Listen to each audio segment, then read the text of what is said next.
আমি আমি আপনার সাথে কথা বললাম না প্রায় 15 দিন আগে 20 দিন আগে তুলছিল তারপরে আবার একটা আবার আরেকটা ঘর তুলছে ঘর তুলতে রয়েছে। তাহলে আমাদের জমিতে তোমরা ঘর তুলবেন আমরা বাধা দেবো না, তাহলে এটা হবে বলেন? আপনার কি কোনো আইনের ব্যবস্থা নিয়েছিলেন? 100% আমাদের মামলাও আছে, মামলাও যেটি করছে মারছে আমার আমার আমার ভাই একটা দায়িত্ব হচ্ছে, তারপরে এবার মারছে কি মামলা করছে? এই যে মারামারির মামলা, লেথারও মামলা করছে আমরা। হ্যাঁ, 44 করা আছে 107 ধারা করা আছে সবাই আমরা সবাই হ্যাঁ, 188 হয়েছে। হ্যাঁ, 188 হয়েছে।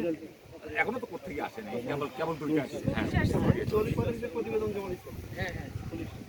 না না শুধু 7 ধারা আসছে। 44 না দিলে তো 188 হয়। হ্যাঁ হ্যাঁ 7 ধারা হচ্ছে, কিন্তু ওগুলো বাকিগুলো এখন নোটিশ আছে। আমার কথা হলো এই যে অবগত অফিস সাহেব এবং আমার দিয়ে আমার কথা এই টু যে কতবার আসছে তুমি তখন আমাদের আমরা তো 100 বছর থেকে মারি গেছি 100 বছর আপনি সম্পূর্ণ জমি আমাদের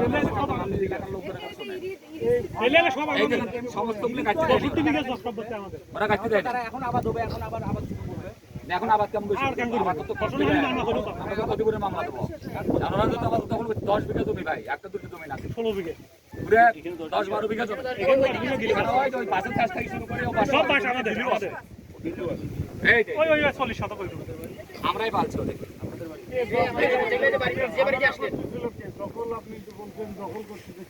এই যে হালিম, তারপরে হলো আহাদ, তারপরে সাইফুল আব্দুল হামিদ, এই গম, এটা গম, এটা হলো জমি দখলের গম। এদের